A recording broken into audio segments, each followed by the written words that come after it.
नमस्कार दोस्तों, स्वागत है आप सभी का डिजिटल तैयारी में। मैं सौरभ भारती आप सभी का हार्दिक स्वागत करता हूं। दोस्तों, बात कर रहे थे हम मध्यकालीन भारतीय इतिहास की, और लास्ट लेक्चर में हमने बात की थी कि किस प्रकार से भारत में मुगलों ने अपनी सत्ता को स्थापित किया, बाबर और हुमायूं ने किस प्रकार से मुगल सल्तनत को भारत में आगे बढ़ाया। बाबर ने तो मुगलों को भारत में लाकर दिल्ली सल्तनत के रूप में एक राज्य दिया था।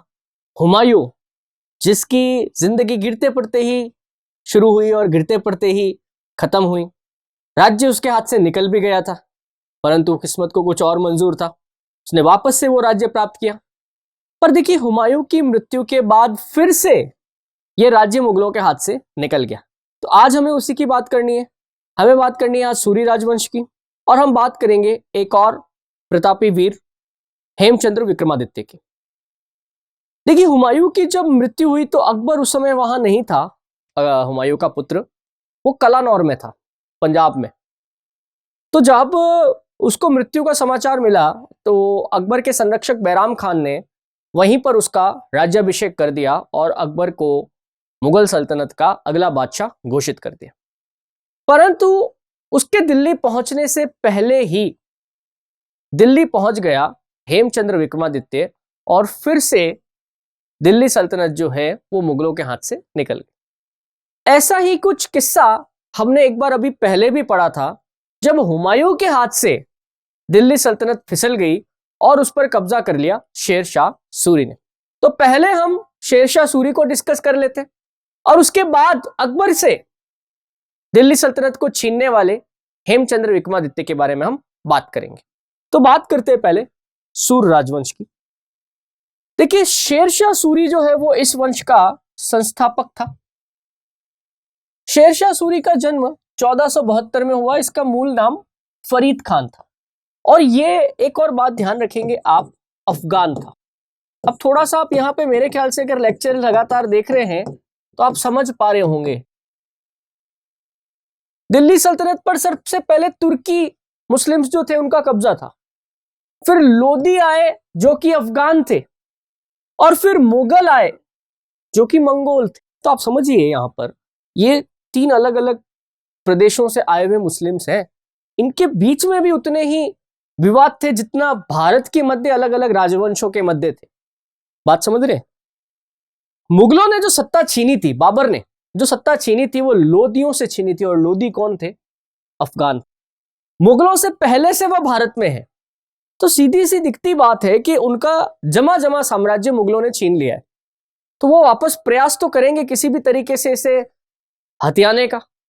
तो ये प्रयास जो है शुरुआत में तो महमूद खां लोदी के नेतृत्व में किया जा रहा था, जिसे हुमायूं ने हरा दिया। महमूद खां लोदी के साथ शेरशाह सूरी लड़ा है, घाघरा के युद्ध में भी लड़ा है, परंतु इन युद्धों में मुगल विजयी हुए।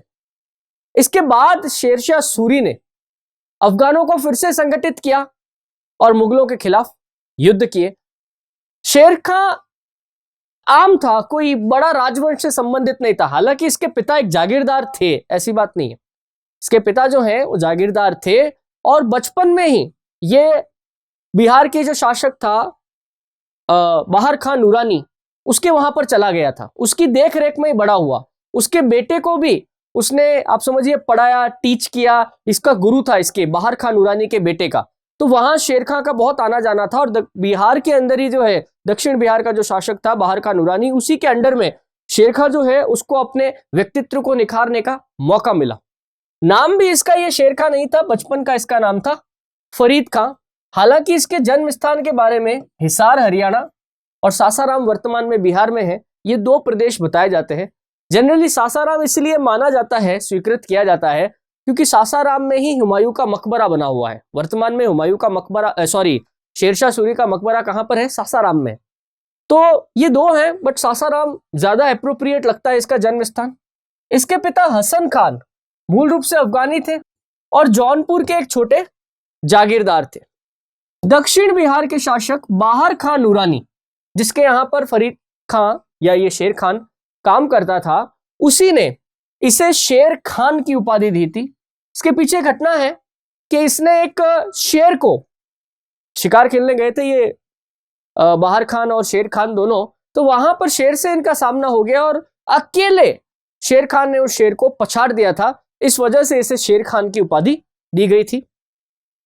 बाहर खान ने इसे अपने पुत्र जलाल खान का भी संरक्षक नियुक्त किया। बाद में जब बाहर खान की मृत्यु हो गई तो उसकी विधवा थी एक ताज मलिका, उससे इसने विवाह कर लिया और इससे उसको क्या हुआ, दक्षिण बिहार की जो ये रियासत थी वो प्राप्त हो गई। बात समझ रहे? इस प्रकार ये आगे बढ़ा शेर खान। 1529 में बंगाल के शासक नुसरत शाह को युद्ध में हराकर शेर खान ने हजरत अली की उपाधि धारण करी। 1530 में इसने चुनार के किले पर अधिकार कर लिया और ताज खां की विधवा लाड मलिका से इसने शादी कर ली। बात समझ रहे? एक और विधवा से इसने चुनार के किले की ताज खां की विधवा से शादी कर ली और इसने लाड मलिका और पीछे वाली एक ताज मलिका, ये दोनों विधवाओं से शादी कर एक से तो दक्षिण बिहार का शासक मिला, इधर से इसको क्या मिला, चुनार का किला मिला। चौसा और बिलग्राम के युद्ध में इनकी चर्चा हमने हुमायूं में खूब करी है, 1539 और 1540 में। इन युद्धों को जीतकर इसने अपनी सत्ता की स्थापना करी और शेर शाह की उपाधि धारण करके ये नया शासक बना। इनका जो शेर खान है अल सुल्तान आदिल उर्फ शेर शाह की उपाधि धारण करी और अपने नाम के सिक्के भी जारी किए। देखिए ये सूरी राजवंश जो है आपको कहीं कहीं पे ऐसे भी लिखा हुआ मिलेगा, इसे द्वितीय अफगान वंश ऐसा लिखा हुआ भी मिलेगा।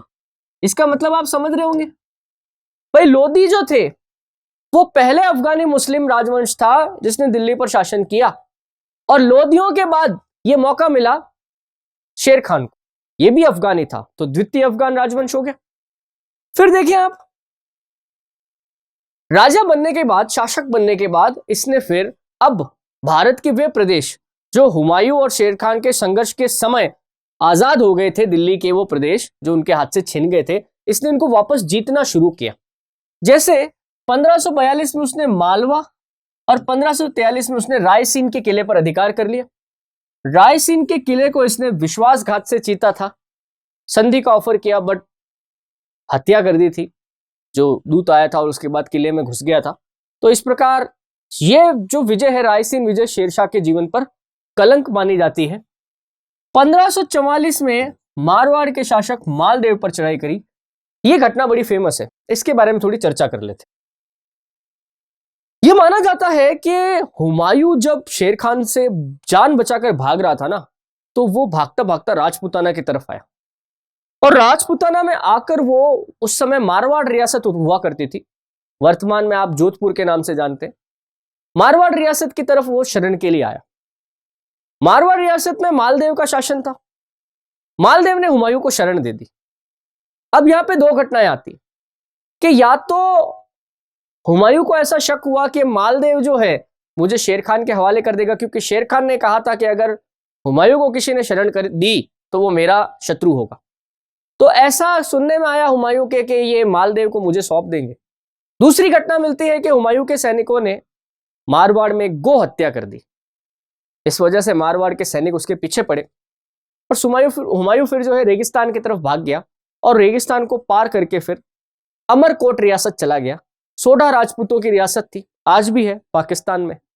फिर वहां से वो काबुल और फिर ईरान चला गया। बात समझ रहे?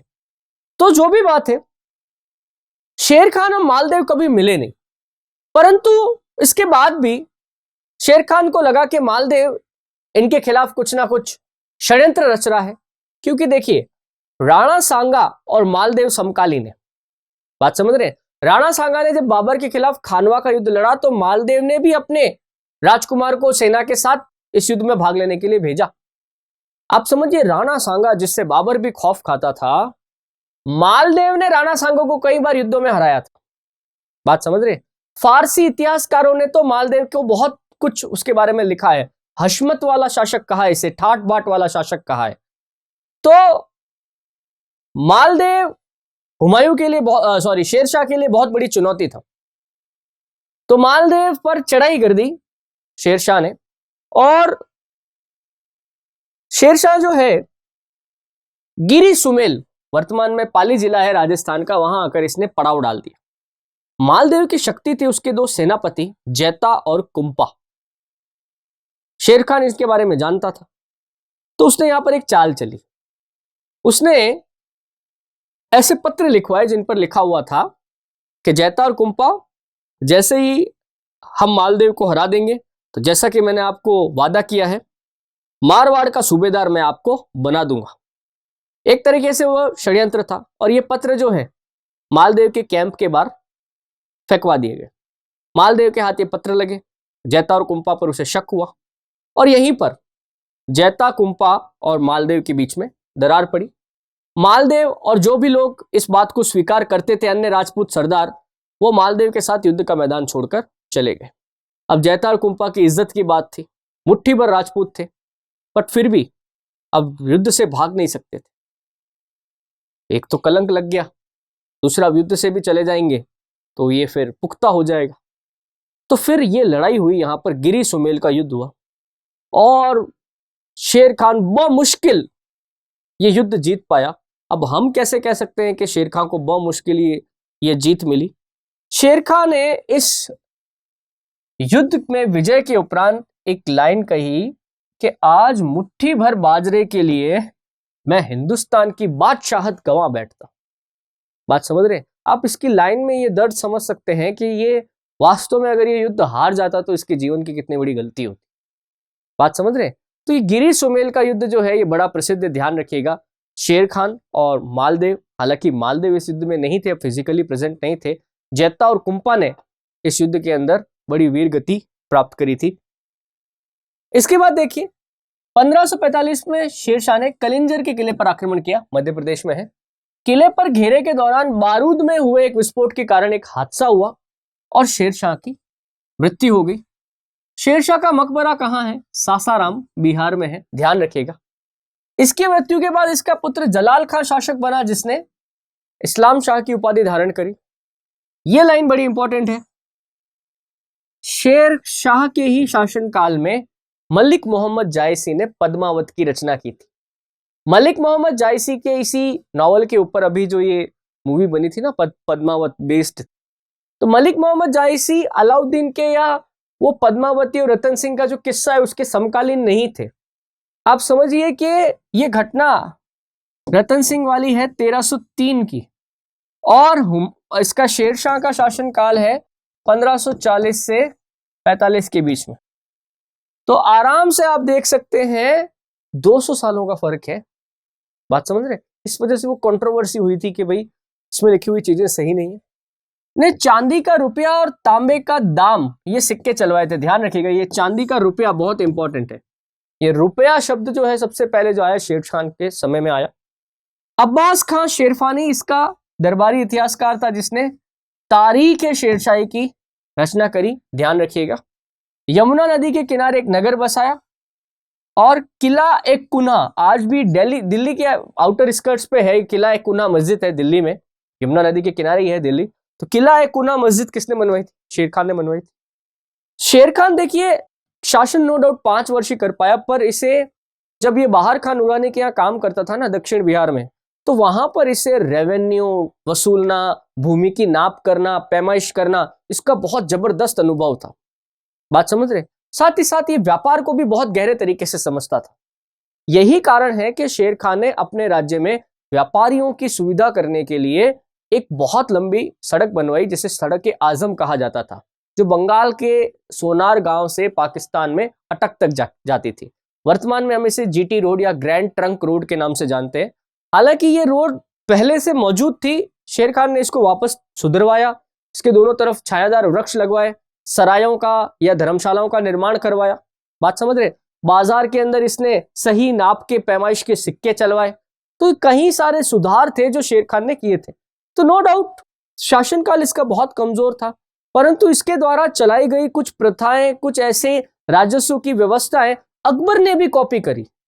आगे चलकर शेर खान की जो ये राजस्व व्यवस्था जो थी, ये अकबर के शासनकाल में मुगल साम्राज्य का आधार बनी। बात समझ रहे? इसके लिए शेर खान को बड़ा याद किया जाता है।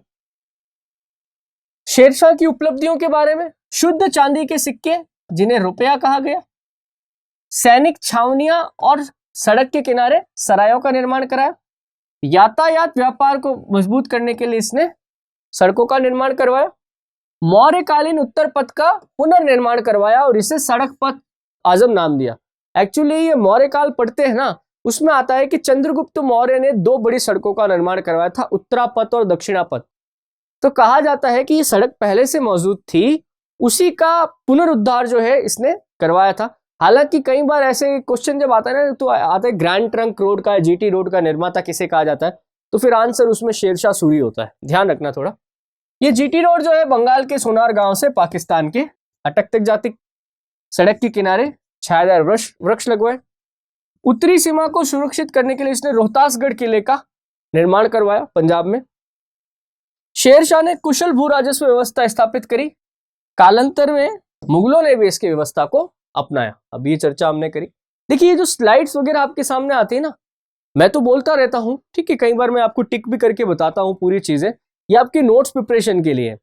मतलब मेरा ऐसा मानना है कि कभी भी आप कुछ चीज पढ़ते हो, कुछ चीजें तो आपको सुनते ही याद हो जाती है, कुछ चीजें ऐसी होती 2-3 बार लिखनी पड़ती, तो लिख लिया करो, साथ साथ नोट्स बना लिया करो। तो वीडियो है, सब डिजिटल है, जब मर्जी के आप कर सकते हैं। तो शेरशाह की मृत्यु के बाद इस्लाम शाह गद्दी पर बैठा। नाम तो इसका जलाल खान था, पर इसने इस्लाम शाह की उपाधि धारण करी।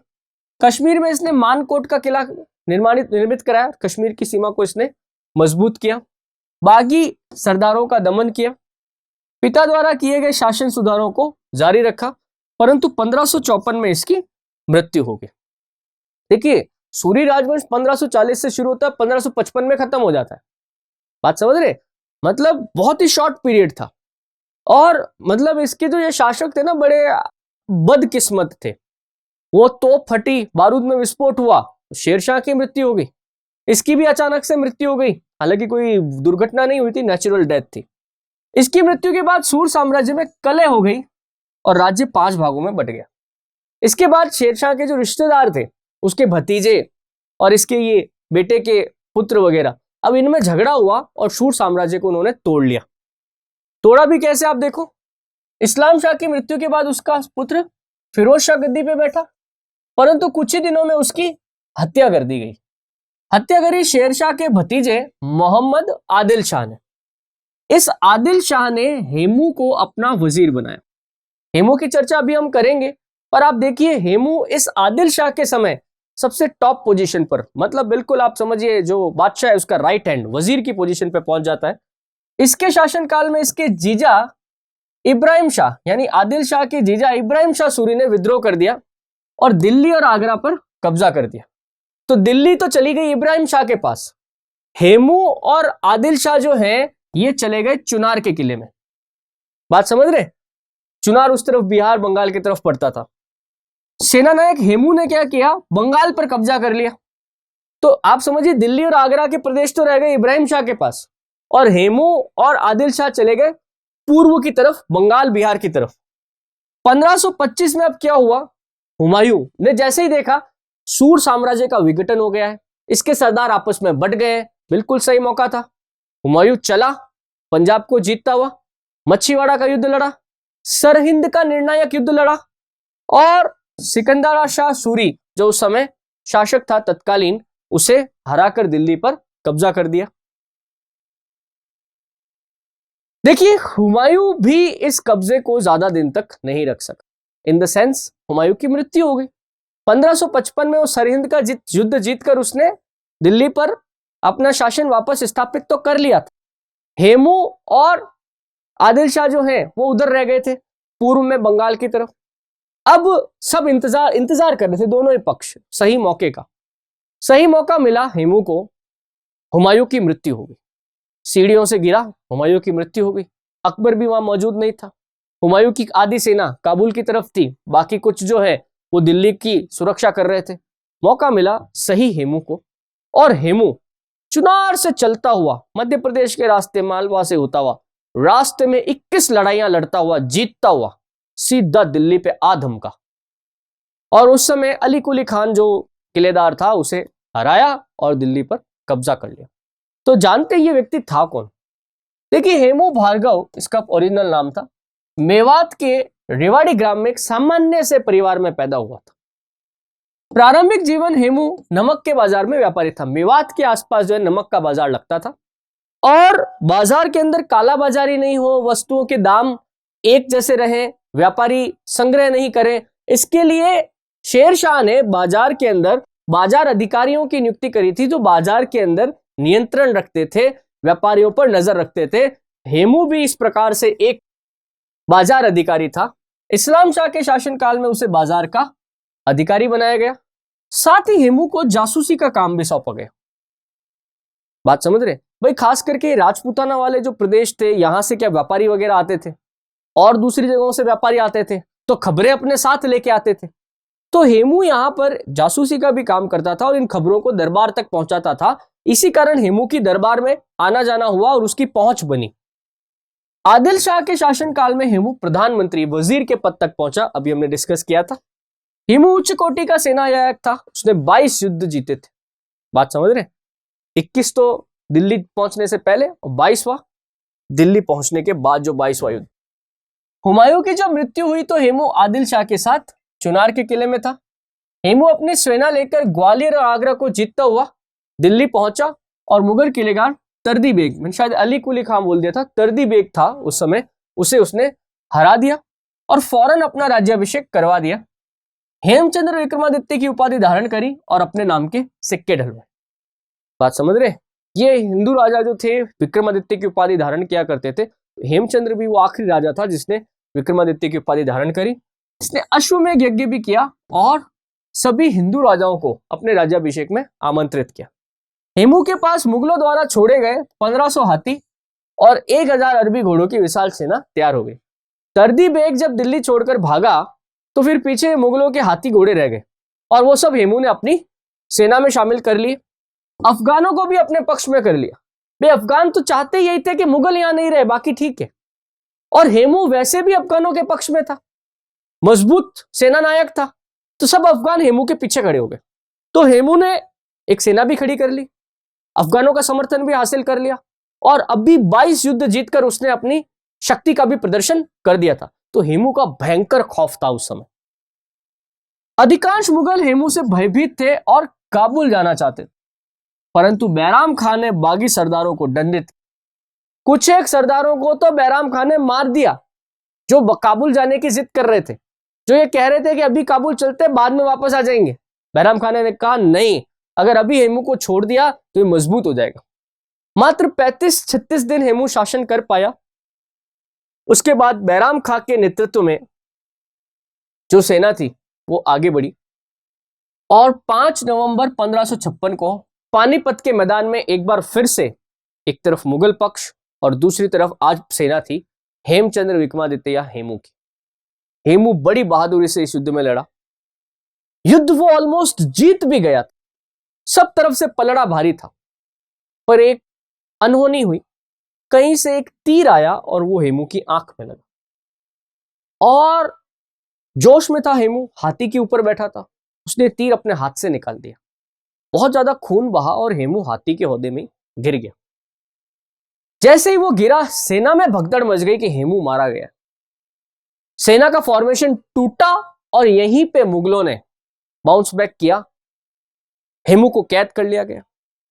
बाद में बैराम खान ने अकबर के सामने इसे प्रस्तुत किया और कहा कि इसकी गर्दन काट के एक मिसाल पेश करो। हालांकि अकबर ने मना कर दिया कि मैं ऐसा क्यों करूं, ये अपने राज्य के लिए लड़ रहा था जैसे हम लड़ रहे।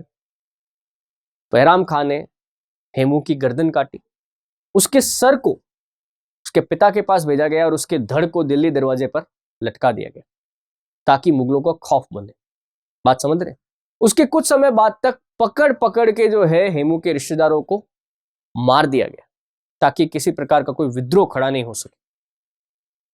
तो जो मैंने कहा, अकबर और उसका संरक्षक बैराम खान युद्ध के मैदान में थे ही नहीं। सभी मुगलों सरदारों को शक था कि हेमू इस युद्ध में जीतने के बहुत ज्यादा चांसेस हैं और अकबर को भी मार दिया तो आगे फिर जो ब्लड लाइन है चलेगी कैसे।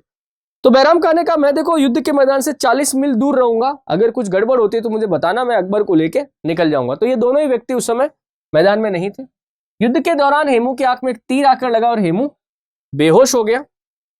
युद्ध के बाद हेमू की हत्या किसने कर दी? बैराम खान ने कर दी। उसका शव दिल्ली दरवाजे पर लटका दिया गया ताकि लोगों में भय पैदा किया जा सके। हेमू के रिश्तेदारों और करीबी अफगानों को पकड़कर मार दिया गया। इस युद्ध के बाद ही वास्तविक रूप से मुगलों का दिल्ली पर वास्तविक रूप से कब्जा हो पाया।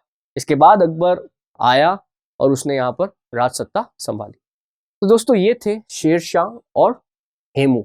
ये मुगल शासन के बीच में एक ऐसा काल है जिस समय मुगल भारत में स्थापित होने के लिए संघर्ष कर रहे थे। कई सारे छोटे छोटे पॉइंट्स हैं इसमें, इसको आप याद रखिए। वो किला कुना, सासाराम में मकबरा शेरशाह का, ये सब अच्छे पॉइंट है। सड़क आजम, ग्रैंड ट्रंक रोड, थोड़ा इनके बारे में ध्यान रखिए, छोटे छोटे पॉइंट बनाइए, हो जाएगा ये, कोई दिक्कत वाली बात नहीं। तो लेक्चर यहीं खत्म करते हैं।